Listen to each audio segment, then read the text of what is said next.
Gwen, I am so excited to have this conversation with you because you're in another part of the country, another southern part of the country, where Yeah. things are done a little differently sometimes. But in your role, numbers don't lie, and it's the same no matter where somebody owns a business. So let's talk a little bit about your role at your firm. Sure. So I am partner and COO of Peak Advisory Group. We handle everything from bookkeeping to valuations, operational due diligence, really just kind of making sure that the business has value from day to day to exit. And what I do and what I've been doing is making sure that our own business is operationally sound to facilitate a great experience and quality output for our clients. But I go in, I'm a certified exit planner. So any of the client work that I do, I am really looking at how to get the founder or owner out of the day to day to increase the value of their business so that eventually they can transition out or bring, transition out in multiple ways, right? It doesn't mean an exit necessarily with a sale, but maybe it's just like management and them stepping out of the business and more into a founder seat. So, Right. If you've watched any or a fair majority of these podcasts, you'll hear me say often, founder status. That's the goal. yep, Not CEO, founder status. Put a CEO in exactly. place and step out. The thing about what you do is that it can feel somewhat transactional, right? Because at the end of the day, it's about there's an end goal. Talk a little bit about the relationship and what's involved there, because for me, and I think a lot of the audience, the relationship still matters. And as you're walking through the process with somebody, you learn so much about them, right? And Absolutely. that's how we all serve our clients best, is to actually know what their goals are, to listen and hear what is said and what's not said. It's funny. It's actually what's more and not being said initially that I clue into. Irritation, when somebody speaks and there's irritation about something, that is like always highlighted for me. That's where the problem lies. And it's really easy to just bypass the relationship aspect. Well, yes, I agree that it can feel transactional. I'm getting in.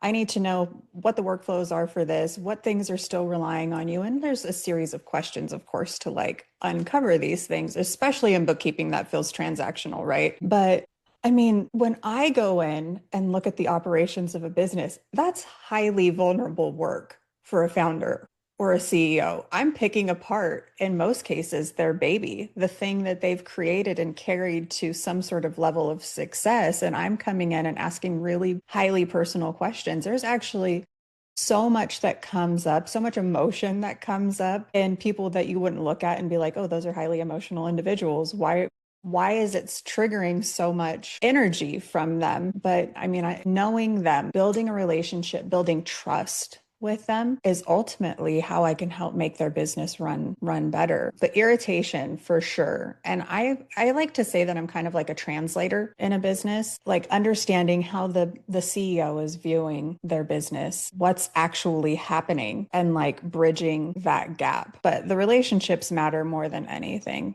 You have to go, like I have to go in there and establish trust. And with that, I need to understand the individual. And there's so much that comes from it's like being able to discern. They gave me this answer. Their body language changed. They drifted off a little bit where you could see they were actually thinking about something. Like it sparked another thought. And it's like, okay, like I need to, what happened there? I want to know what happened in that split second. So being really like perceptive to that as well. And then the relationships you hold with other professionals, because, Oh, the introduction to a bookkeeper's client, right, who's expressed, I think I really want to sell. This is mhm. what I think I'd like to do. That bookkeeper may be really skilled at their day to day and understand that client's business well, but may not be equipped to help them exit. So Absolutely. that introduction is really important. So talk a bit, because it's what I do for a living.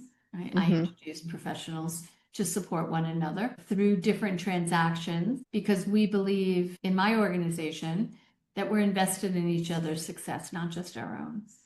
Absolutely. So talk a bit about your relationship with other professionals and what that how you work with them and what that might look like. So, I mean, we have a lot of other brokers that we deal with, like bankers that we deal with that send clients our way. Peak Advisory Group has been primarily a referral-based business. I mean, little sprinkles here and there of some posts on LinkedIn, but I mean, all of our business has been generated from those relationships that myself and my partner have created. We also, if we're not the right fit for evaluation or they're looking for a certain timeline and we just can't fit it into the queue based on that, we even send out competing work, right? To other people who do valuations. I definitely am like, there's enough slices in the pie for everybody. It's endless. So we work very closely. Well, it serves the client best when you do that. Absolutely. And we have had people that we have referred out that years later have come back to us because we were transparent. We're not going to be able to meet your deadline. It's just going to lead to frustration. You're not going to be happy. We're not going to be happy. You should really go and talk to this person because they're going to be able to get it done a lot quicker for you. And that's served us very well because ultimately we want anybody that comes to us to leave satisfied, That's whatever great. that looks like. Yeah, well, everybody's end goal and expectations are different, right? Always, yeah. Whatever that looks like is perfectly appropriate. And so talk about a little bit about your geography and where businesses need to reside, where you reside, if you have any restrictions whatsoever. We typically work with people that are in the US. I am based in South Texas, Alamo City, San Antonio. My business partner is actually in the Midwest, so Kansas City area. We tend to serve people in that Midwest area primarily, but we have clients all over the country. We work with a lot of professional services, so think architectural firms, med spas, hearing aid centers, orthodontics. I mean, but we tend to be kind of industry agnostic as well because again, we're referrals, so it's like just whoever tends to come to us. If we could serve them, we will. That's great. Yeah. I love South Texas and I'm trying to grow that network over here a little bit. So, it's really wonderful these days to hear people who really love where they live. Yes, same. I've moved around a lot. And so I feel like I'm home here. You found your home. I moved from New York to Florida during COVID. It was a big cultural shift. I can imagine.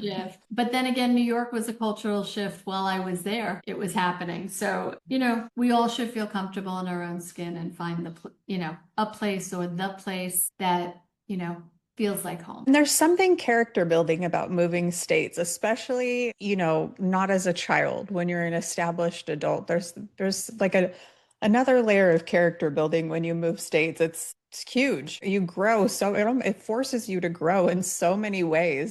Agreed. I've lived in several countries and now several states, and I've been a lifelong traveler. I love people. I love places. I love food. I love the experience of being immersed in a completely new and foreign place. I love that as well. Yeah. Nothing like it to like go to another country or another city and just explore and have your senses stimulated. And I'm a big foodie, so let me taste test all of the things. So Gwen, you're going to have to come to New York. You're going to have to come. Yeah. I'm actually going to New York next month.